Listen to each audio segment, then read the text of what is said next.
ახლა გავაგრძელებ ზუსტად იგივე თემას, რომელ წერილზეც პასუხები გამცეს ზაზამ სხილაძემ და დარეჯან წაგანიამ და ნუ შეგეშინდებათ მეგობრებო, ჩემი გოგო წევს ჩემს გვერდით და ცოტა ხრინავს. ასე რომ ხრინვა თუ მოგესმათ ეს პეჭეჭინო გოგოა ჩემი. ვისაც ქრისტე არ უხილავს, არც მამა უხილავს მისი. ქრისტეს თვალებით და გულით უნდა იყურებოდა ქრისტიანი, რომ ქრისტეს მამა დაინახო და გაიგოს თუ სად არის მამაც. მოდი გავცემ ამას პასუხს და მერე ქვემოთ დარეჯან წაგანიას კომენტარს გავცემ პასუხს. ვისაც ქრისტე არ უხილავს, არც მამა უხილავს მისი. ქრისტეს თვალებით და გულით უნდა იყურებოდეს ქრისტიანი, რომ ქრისტეს მამა დაინახოს და გაიგოს თუ სად არის მამაც. ზაზა, მოდი ესე ვთქვათ რა. ქრისტე და ქრისტეს მამა სხვადასხვაა და გეტყვი რატომაც.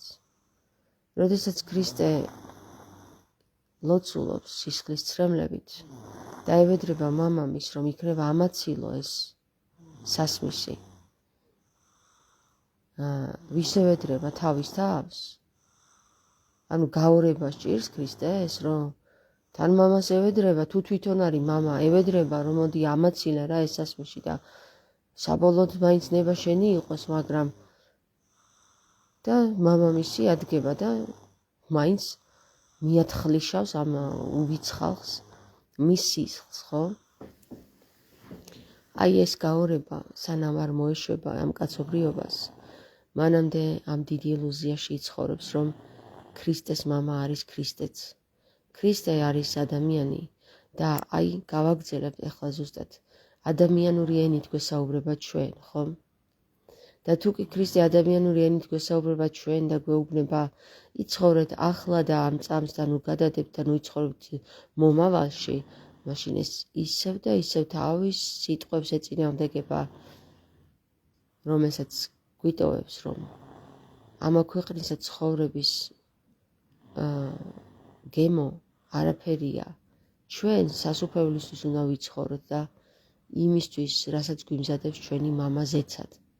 მაშინ თავისივე სიტყვებს ეწინააღმდეგება, რომ ჩვენ ვიცხოვროთ ახლა და ამ წამს. ახლა და ამ წამს ცხოვრება ნიშნავს, რომ რა მოცემულობაშიც ხარ, იმ მოცემულობის მიხედვით ვსჯელობთ. ქრისტე ადამიანური მოცემულობით ევედრება მამამის, რომ იხსნას იგი ამ სასმისისგან. ხო? ნუ ეუბნება, რომ ამაცილე რა, თუ შესაძლებელია სისხლისღვრა. რა? არ შეიძლებოდა თუ რა ვერ მოხდებოდა სისხლისღვრის გარეშე კაცობრიობას გონებას ვერ გაგვინათებდა მამა ზეციერი? არა, თუ სისხლი დაიღვარა, ეხლა ხო რას ლაპარაკობ, გონება გვაქვს განათებული. დარეჯან, მოდი ახლა მაშინ ეშმა ვერ დაიძლაოდა, რომ ჯვარზე არ გაკრულიყო და 60-ის კარი დახშული იყო ადამიანთა სულებისთვის. ვინ თქვა ეს? საიდან ვიცით? რა სიდებილია? ჯვარზე გაკვრით, რომ ეშმა დაამარცხოს ნათელმა სულმა, ხო? ეს არის ყველაზე დიდი, მე მგონი, სიაფანდი. შენ თუ ეშმას დამარცხება სისხლის ღვრის გარეშე, თუნდაც იყოს შენი სისხლი, არ შეგიძლია. შენ ეშმაზე მეტი კი არა, ეშმაზე უფრო დაცემული ადამიანი და არსება ხარ, რაც კი ამ დედამიწაზე შექმნილა და მოგონილა ადამიანების ტვინში. ეშმას დამარცხება თუ ჩემი შვილის სისხლის გარეშე ვერ შევძელი, ეს რა მამა ვარ მე? ეშმაც შემიქმნილებაა, ჩემი შვილიც შემიქმნილებაა და ეშმას უნდა დავუმტკიცო მე, რომ ჩემი შვილი უნდა შეეწიროს შენს გონების განათლებას და განათებას. უკაცრავად რა. აქ აი ეს მამა, რომელიც თავის შვილს წირავს, თავისი ქმნილების გამო, ეშმას გამო, ხო, მისი ქმნილებაა და ეშმას არ ანადგურებს და თავის შვილს ანადგურებს, აი მაპატიე რა, ძალიან დიდი სიდებილე მგონია რა. მოწაფეებსაც შეეცოდათ ქრისტე, რომ ჯვარზე გაკვრა მოუწევდა და ასეთი სიტყვები უთხრა: შენ მხოლოდ ადამიანურად მსჯელობო. ადამიანები იყვნენ და ადამიანურად მსჯელობდნენ. ღმერთებად დაბადება როსდომო და ღმერთს, ადამიანების ღმერთებად დაბადებდა.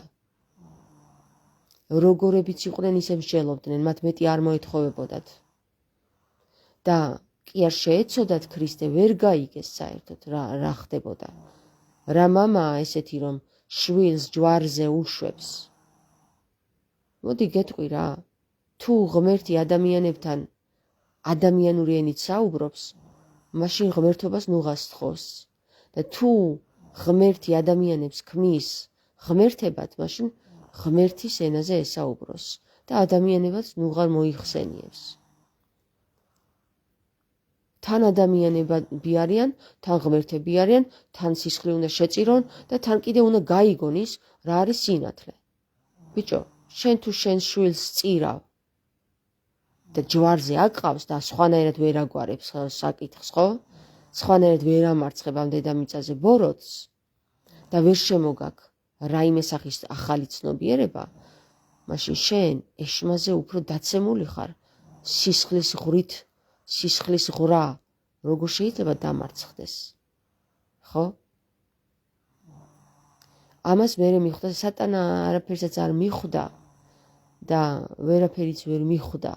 სატანა არის სატანა, მაგრამ უტეხი რისი უტეხია, აგრძელებს უტეხობას.